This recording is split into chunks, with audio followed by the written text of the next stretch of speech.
Bom dia, boa tarde, boa noite, meus caros amigos. Sejam bem-vindos ao meu canal Rodolfo Mareto Salvador, Rodolfo Mareto, né? Se você é novo aqui, inscreva-se, compartilhe, deixe o seu like. Se você já está inscrito, muito obrigado mais uma vez, tá? É importante, né, esse engajamento de vocês junto comigo, porque isso me motiva a cada vez mais estar trazendo esse conteúdo, esse estudo, né, esse resumo desses estudos que eu fiz ao longo dos anos, tá? Bom, hoje, né, quero desejar um feliz ano novo a todos, que Deus abençoe a todos vocês e suas vidas, tá? Dia 1º de janeiro, né, mas esse episódio vai estar tanto no podcast quanto no YouTube no dia 2/1, tá bom? Deus abençoe a todos nessa entrada de ano, tá? Bom, primeiro, pessoal, chegamos aonde eu comentei dias atrás. O comunismo de guerra, a fase mais marxista da economia e, né, socialmente, politicamente, tá? Não só economicamente. Vou trazer 2 episódios para 3, referente ao comunismo de guerra, tá? E aí vamos estar adentrando na fase dos estudos, dos trabalhos dos economistas da Escola Austríaca de Economia, né? Walras, Eugen Bobelwecker, se assim se fala o nome dele, né? Karl Menger, Mises, né? Hayek, tá bom? Vou estar entrando, né, na estrutura do cálculo econômico, vou entrar entrando no cálculo econômico na comunidade socialista, tá?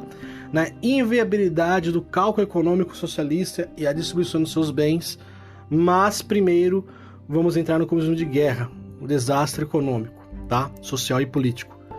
Então deixa o seu like aí, inscreva-se, segue no podcast, tá bom? Então, pessoal, sem mais demoras, tá? Já vamos começar com tudo. O desastre, né, mortal da economia imposta pelos bolcheviques, que em 1918 se tornou Partido Comunista, no início, né, da sua tirania, demonstra um grande impacto social causado pela economia centralizada, a fase mais marxista, tá, da coisa. Assim como inúmeros foram os males que os russos e os outros povos que faziam parte da União Soviética sofreram com diversos crimes e repressões. Mas é justamente esse período que, né, Ludwig von Mises aparece em cena, né, sucedendo ali os trabalhos, os estudos, os debates, né, de Eugen Bobelwecker, tá? Demonstrando, né, o quão é fatal uma economia centralizada. Se você não gosta do Mises, se você não gosta da escola austríaca, eu te entendo, mas foram eles que bateram de frente com a coisa. Não haviam outros naquele momento, e até hoje não há, com exatidão, com competência na análise, né, do que foi o socialismo, tá bom? Então vamos lá. Como foi, né, na União Soviética, e que vem sendo feito até hoje, né, como disse pelos comunistas austríacos, justamente, né, a questão do cálculo econômico que fornece a base concreta para as principais contribuições da escola austríaca. Tô dando um puxadinho para eles, tá? Principalmente na teoria monetária, teoria de capital, teoria dos ciclos de negócio, teoria empreendedora do processo de mercado e uma profunda análise do intervencionismo. Essas são as obras, né, dos economistas da escola austríaca. O maior responsável, né, pela importância do cálculo central foi o Ludwig von Mises, pós Eugen Bobelwecker. Então, a grande contribuição de Mises, né, à ciência econômica foi demonstrar e estabelecer que a capacidade de tomada de decisão depende somente do contexto institucional da propriedade privada. Sob o ponto de vista, Ludwig von Mises, embora não negando a importância dos incentivos na ordem de executar os planos de negócios, cerne dos insumos informacionais necessários para que o processo de decisão é disponibilizado aos tomadores de decisão apenas através do processo de mercado, coisa que não aconteceria no comunismo de guerra, tá bom? O comunismo de guerra, ele vem, né, na representação daquilo que foi a guerra civil na Rússia, do exército vermelho contra o exército verde, o exército preto, o exército branco, tá? Até acabar a guerra civil em 1922, no começo da década de 20. O seguinte argumento foi que sem a propriedade privada nos meios de produção, não haverá mercado para os meios de produção próprio. Em uma segunda ótica também ressalta que sem o mercado para o meio de produção não haverá uma base monetária, os preços, estabelecida para a transação dos próprios meios de produção. Então, sem os preços monetários, refletindo uma relativa escassez de bens de capital, os tomadores de decisões econômicas serão totalmente incapazes de calcular racionalmente o uso alternativo dos bens de capital. Os bolcheviques lembram, porque Karl Marx, o dinheiro era algo que alienava o trabalhador também, assim como a religião. Era algo que era causa de discórdia. Então isso daí deveria ser removido da sociedade e manter só as trocas, né, nas grandes comunas. Tá bom? Na própria época, né, da análise do cálculo econômico de Mises, há um livro, né, dessa análise que foi retirado de um artigo que ele criou, que ele fez, né, estava em seu sistema quando chamamos de comunismo de guerra, sendo certamente a criação de uma economia centralizada, uma utopia de Lenin, que se baseava na crença partilhada por todos os socialistas, marxistas, né, que há socialismo sem o Marx, né, de um sistema capitalista movido pelo lucro privado. Não é apenas injusto, mas irracional, portanto, né, inerente e improdutivo. Tal raciocínio estava por detrás da política econômica dos bolcheviques entre 1918 até 1921. Mais tarde, esse sistema, conforme Mises analisou muito bem, veio a provocar um declínio catastrófico, tendo essa política sido justificada como, entre aspas, medidas de emergência, impostas pela própria Guerra Civil, como eu disse para vocês. Então, o Leon Trotsky, ele afirmara que o objetivo, né, que se tinha em vista nesse comunismo de guerra, né, era pôr em prática o verdadeiro comunismo. Em 1921, em outubro, né, quando a tentativa fracassou, o comunismo de guerra fracassou, para eles tiverem que dar uma liberada, né, no sistema privado e deixar o camponês com seu excesso, né, de produção da NEP, tá? Lenin diz francamente, né, referente ao comunismo de guerra, isso as palavras de Lenin, abre aspas, nós contávamos, talvez, né, seja mais correto dizer, nós presumíamos, embora sem os cálculos adequados, com a capacidade de o Estado proletário organizar sob o seu comando direto, e num país de pequenos camponeses, a produção e a distribuição estatal dos bens da maneira comunista. A vida demonstrou nosso erro, fecha aspas, isso é retirado do estudo de um grande economista austríaco, né, que é o historiador Richard Pipes, tá bom? Tá no seu livro A História da Revolução Concisa Russa, né? Ou o nome é invertido, tá bom? Outra análise de Mises é sobre o processo de detecção de erros e a correção dentro do mercado, podendo mostrar que os palpites dos empreendedores são amarrados a uma realidade subjacente dos gostos dos consumidores, dotados de recursos e possibilidades tecnológicas. Qualquer ato de um empreendedor é uma conjectura bem desejosa sobre o futuro, que é diferente de hoje, mas desejar não pode ser assim por si. As vontades empresariais gerarão somente lucros quando as possibilidades são organizadas de uma forma melhor, que satisfaça as preferências dos consumidores da maneira mais econômica.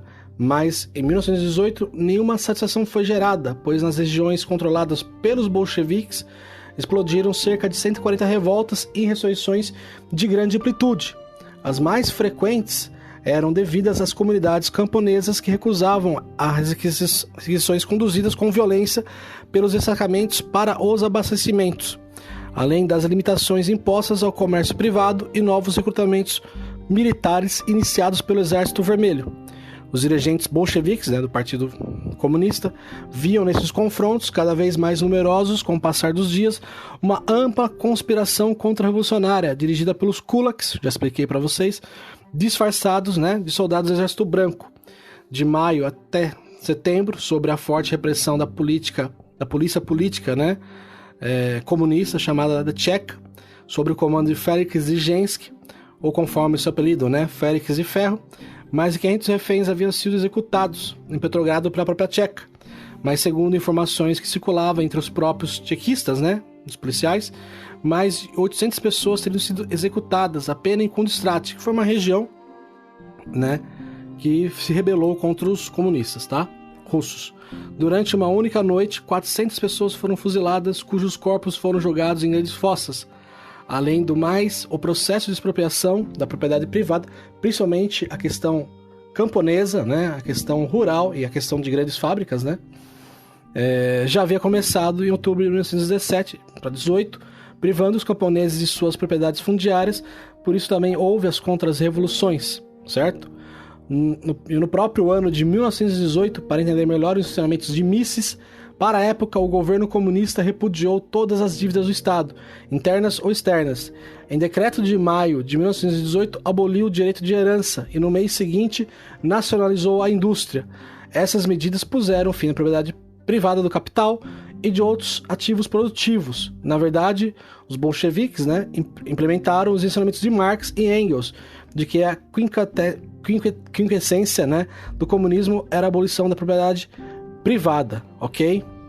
Especificamente, o que acabou acontecendo foram as determinações, no sistema do comunismo de guerra, que resume a 5, programas: a nacionalização dos meios de produção e transportes, o fim do comércio privado por meio da nacionalização das transações no varejo, no atacado e a substituição pelo sistema de distribuição controlado pelo governo, a extinção do dinheiro como unidade de compra e como medida, a imposição do planejamento econômico unificado, a introdução do trabalho compulsório e de todos os homens adultos válidos e ocasionalmente para as mulheres e crianças. Então,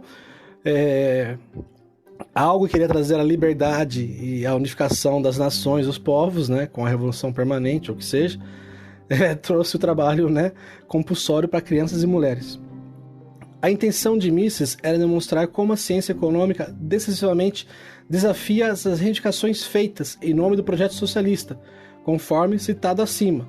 O espírito intelectual da época foi aquele que aceitou a superioridade, tanto ética quanto econômica, do socialismo, mas, entre aspas, para provar que o cálculo econômico seria impossível na comunidade socialista, fecha aspas, Mises afirma que se deve, também provar que o socialismo é impraticável, tá? Tudo que é adiantado em favor do socialismo durante os últimos 100 anos, em milhares de escritos e discursos, todo o sangue foi derramado pelos defensores do socialismo, não pode se fazer o socialismo viável. Portanto, essa foi uma conclusão muito inconveniente para aqueles que sonhavam em criar um novo mundo, ao longo das linhas progressistas, entre aspas, e populares também, entre aspas, que vão levar ao que foi o bolchevismo, Basta você ver a Venezuela. Foi com o canto da sereia e acabou com repressão e crimes. No início do século XX, assim como no século XXI, Mises também apontou em seu ensaio original sobre esse assunto que existiam socialistas que nunca pensaram e refletiram nos problemas da organização econômica, mas houve aqueles que examinaram com profundidade os problemas da história econômica e como se diz respeito um exame crítico da organização econômica, da economia socialista. Dificilmente foram algumas excursões produtivas. Mises também apresenta um contraponto, da forma que foi feita na Rússia pelos bolcheviques, forma, de advertências básicas contra o socialismo e a possibilidade de uma economia racional do cálculo, que são a propriedade privada dos meios de produção e incentivos, preços monetários, papel economizador que desempenham, contabilidade dos lucros e perdas e o ambiente político-social, Um sentido fundamental para todos esses argumentos deriva, de um contexto para a propriedade privada, pois sem ela não pode haver avanço, nem processo de mercado. Marx escreveu muitos disparates justificados, sobre a natureza e a função do dinheiro, definindo de formas variadas, como alienação do trabalho humano, trabalho cristalizado e monstro. Tá? Essa é a forma que Marx escreveu o papel moeda, que se desvincula do homem, seu criador, e passa a dominá-lo. Então era natural que essas ideias atraíssem intelectuais radicais que não tinham dinheiro e nem sabiam como ganhá-lo, mas ansiavam pelo poder e os prazeres que ele poderia proporcionar. Ansiosos por liquidar o capitalismo, eles desconsideravam o fato de alguma unidade de medida, fosse ou não denominada, entre aspas, dinheiro, teria de existir na sociedade a fim de permitir a divisão do trabalho e troca de bens e serviços, Dois renomeados, escritores, bolcheviques, o Bukharin e o Preobrazhensky, como disse já na ABC do comunismo, asseguravam que, entre aspas, a sociedade comunista não conhecerá o dinheiro, fecha aspas. E não foi bem assim. O comissário de finanças, em certa ocasião, declarou supérfluo seu trabalho próprio ao afirmar que, numa sociedade socialista, o Estado não deveria possuir dinheiro, por isso tendo a desculpar por falar a respeito da matéria. Pessoal, eu quero parar por aqui essa primeira parte. Vou trazer a segunda parte, que é o impacto social do comunismo de guerra, tá bom? E aí eu venho com aqueles ensinamentos que eu falei para vocês no começo aqui, sobre a tese da Escola Austríaca de Economia, tá bom? Sobre o socialismo. Quero deixar a todos aqui novamente um feliz, né, ano novo. Deus abençoe a todos vocês. O único Salvador é nosso Senhor Jesus Cristo, não há outro, tá? Juntamente com a nossa mãe, a Virgem Maria, e a Deus, nosso Pai. Pessoal, inscreva-se, curta, compartilhe, segue nos podcasts, é muito importante. Isso é um gás, isso é algo que, né, me emociona, me mexe comigo e faça que eu possa continuar esse trabalho, tá bom? Muito obrigado a todos, tenham um ótimo ano aí. Abraço, até mais!